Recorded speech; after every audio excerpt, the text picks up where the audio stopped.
Hi అండి, ఈరోజు నేను మీకు చూపించబోయే రెసిపీ పొటాటో ఇంకా సోయా చంక్స్ అండి. రెండు కలిపిన కాంబినేషన్స్తో కర్రీ చేస్తున్నాను. నేనైతే ఈ కర్రీని చపాతీలోకి చేస్తున్నానండి. మీరు ప్లెయిన్గా ఏదైనా బగారా రైస్, పుల్కా, రోటీ, చపాతీ, వెజ్ బిర్యానీతో కాంబినేషన్గా కూడా ఈ కర్రీ బాగుంటుందండి. ఇప్పుడు దీనికి కావాల్సిన ఇంగ్రీడియంట్స్ ఏంటో ఒక్కొక్కసారి చూద్దాము.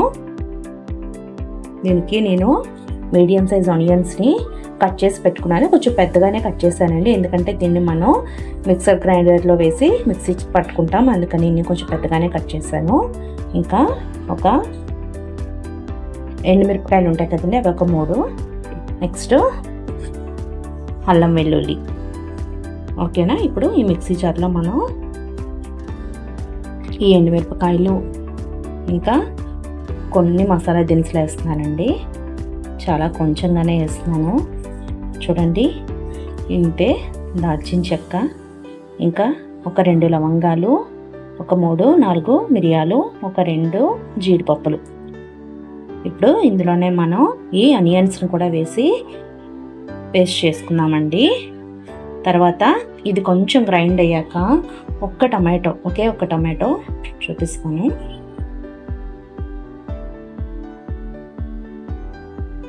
ఈ టమాటో ఒకటి మీడియం సైజు, ఇది కూడా వేసి గ్రైండ్ చేసుకుందాం. ఈ సోయా చంక్స్ ఏవైతే ఉన్నాయో మీల్ మేకర్, దీన్ని నేను ముందుగా హాట్ వాటర్లో ఒక 10 మినిట్స్ వేసి నానబెట్టానండి. అప్పుడు ఈజీగా కుక్ అయిపోతాయి మనకి. ఇప్పుడు ఆనియన్, మనకి మసాలా, అల్లం వెల్లుల్లి ఈ విధంగా గ్రైండ్ చేసుకుంటాం కదండి. ఇప్పుడు దీని తర్వాత ఈ టమాటోని కూడా గ్రైండ్ చేసుకున్నాం. ఇప్పుడు ప్రాసెస్లోకి వెళ్ళిపోతామండి. స్టవ్ మీద కడాయి పెట్టుకున్నాం. స్టవ్ మీద కడాయి పెట్టుకున్నానండి. ఇప్పుడు ఇందులో ఆయిల్ వేసుకున్నాం. ఆయిల్ ఒక 2-3 టేబుల్ స్పూన్స్ పడుతుందండి.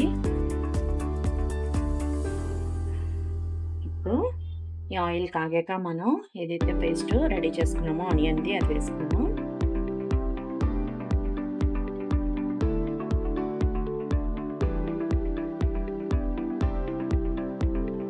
ఆనియన్ పేస్ట్ని యాడ్ చేశానండి. ఈ ఆనియన్ పేస్ట్ కొంచెం బాగా ఫ్రై అవ్వాలి, పచ్చివాసన అంతా ఫ్రై అయ్యే వరకు. ఎందుకంటే వీటిని మనమేమి ముందుగా ఫ్రై చేసుకొని మిక్సీ ఏం పట్టుకోలేదండి, డైరెక్ట్గా పచ్చిగానే మిక్సీ పట్టుకున్నాం కదా, అందుకు ఇప్పుడు ఇందులో పచ్చివాసన అంతా పోయే వరకు ఈ ఆనియన్ పేస్ట్ ఫ్రై అవ్వాలి. ఈలోగా మనం ఈ టమాటాని కూడా గ్రైండ్ చేసుకున్నాం. మిక్సీ జార్లో టమాటా వేసాను, దీన్ని గ్రైండ్ చేసుకున్నాం. ఇప్పుడు ఆనియన్ పేస్ట్ బాగా ఫ్రై అయ్యిందండి. మనం ముందుగా వేసేసాం కదా, ఇప్పుడు మిక్సీ పట్టుకున్న టమాటో ప్యూరీని కూడా యాడ్ చేస్తున్నాము. ఈ టమాటో కూడా వేసాక ఇంకొక 3-5 మినిట్స్ బాగా కలుపుకొని ఫ్రై అవ్వనిద్దామండి. అప్పుడు ఇందులో ఉప్పు, కారం, పసుపు యాడ్ చేస్తున్నాం.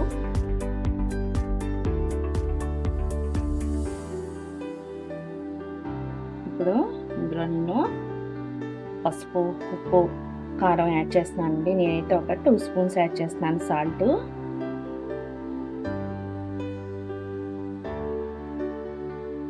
ఇంకా కారం కూడా చాలా కొద్దిగా యాడ్ చేస్తున్నానండి, వెరీ లిటిల్, ఎందుకంటే ఆల్రెడీ నేను అందులో రెడ్ చిల్లీస్ యాడ్ చేశాను కదా, ఇంకా కారం ఎక్కువైపోతుంది, అందుకనే చాలా కొద్దిగానే యాడ్ చేస్తున్నాను. ఇంకా అసలు కారం అవసరం లేదు, ఎక్కువ అవుతుంది అనుకున్న వాళ్ళు దీన్ని స్కిప్ కూడా చేయొచ్చు, ఎందుకంటే మసాలా, అల్లం వెల్లుల్లి, రెడ్ చిల్లీస్ యాడ్ చేశాం కదా, ఈ కూరలాగా కూడా వదిలేయచ్చు. చిన్నపిల్లలు ఎవరైనా ఉన్నారో అనుకుంటే ఈ కారం వేయకపోయినా కూడా పర్వాలేదు. ఇప్పుడు దీన్ని నేను ఇందులో యాడ్ చేసి బాగా కలుపుకుంటానండి. చూడండి, ఇప్పుడు ఉప్పు, కారం, పసుపు వేసాక బాగా కలుపుకున్నానండి. ఇప్పుడు ఇందులో వాటర్ కూడా యాడ్ చేస్తున్నాను.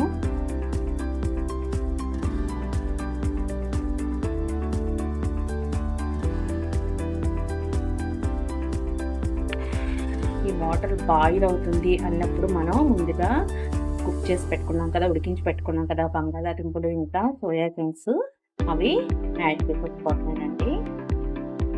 అంతే, మనకి కర్రీ రెడీ అయిపోతుంది. ఈ స్టేజ్లో మీరు సాల్ట్ ఒకసారి టెస్ట్ చేసుకోండి. కారం ఇంకా కావాలంటే యాడ్ చేసుకోవచ్చు, మసాలాలు అయితే ఇంకా ఎక్స్టర్నల్గా ఇంకేం వేయక్కర్లేదండి, ఆల్రెడీ అందులోనే యాడ్ చేసేసాం కదా. దీన్ని కొంచెం ఒక 5 మినిట్స్ ఇలా ఉడకనిద్దాం. చూసారు కదా, మనకి వాటర్ బాయిల్ అయిపోతుంది. ఇప్పుడు మనం ఈ స్టేజ్లో మనం మ్యాష్ చేసుకొని పెట్టుకున్న ఈ పొటాటోస్ ఇంకా ఈ సోయా చంక్స్ కూడా యాడ్ చేసేసుకుందాం.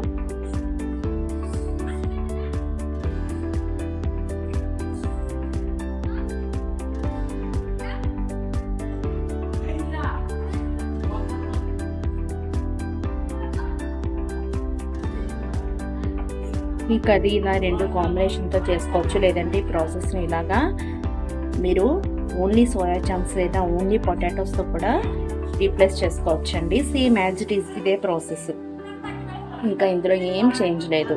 మీరు వేసేది either potato or soya chunks అంతే, లేదు ఇలా 2 కాంబినేషన్గా కూడా చేసుకోవచ్చు.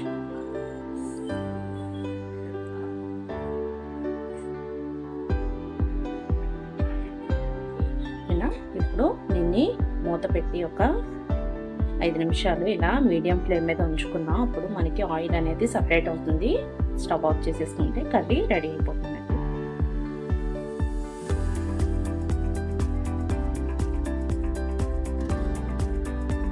చూడండి కర్రీ అనేది మనకి దగ్గర పడిపోతుంది. ఇప్పుడు స్టవ్ ఆఫ్ చేసేసుకోండి. ఇంకా ఎక్కువ సేపు ఉంచితే ఇంకా బాగా దగ్గర పడిపోయి కర్రీ ఇంకా ఇలా లూజ్గా ఉండదు. ఓకేనా? ఇప్పుడు మనం స్టవ్ ఆఫ్ చేసేసుకొని కర్రీని డిష్ అవుట్ చేసుకుందాం. చూడండి టేస్టీ ఆలు సోయా కర్రీ మనకి రెడీ అయిపోయిందండి. మీల్ మేకర్ ఇంకా బంగాళదుంప కాంబినేషన్తో తప్పకుండా ట్రై చేయండి. నేనైతే ఆల్రెడీ టేస్ట్ చేశాను, ఏదో రెస్టారెంట్ స్టైల్లో వచ్చే టేస్ట్ అయితే వచ్చిందండి. తప్పకుండా మీరు ట్రై చేసి నాకు కామెంట్ సెక్షన్లో షేర్ చేయండి. ఇది చపాతీతోనే కాదండి, పూరీతో కూడా చాలా బాగుంటుంది. మీరు ఏదో చికెన్ కర్రీతో తింటున్నామా అన్న ఫీలింగ్ వచ్చేంత టేస్ట్గా ఉందండి కర్రీ. ట్రస్ట్ మీ, తప్పకుండా ట్రై చేయండి.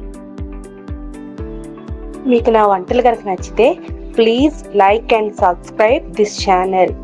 ఓకేనా? ఇంకా మీకు ఏమేమి వంటలు కావాలో కూడా నాకు కామెంట్ సెక్షన్లో చెప్పండి.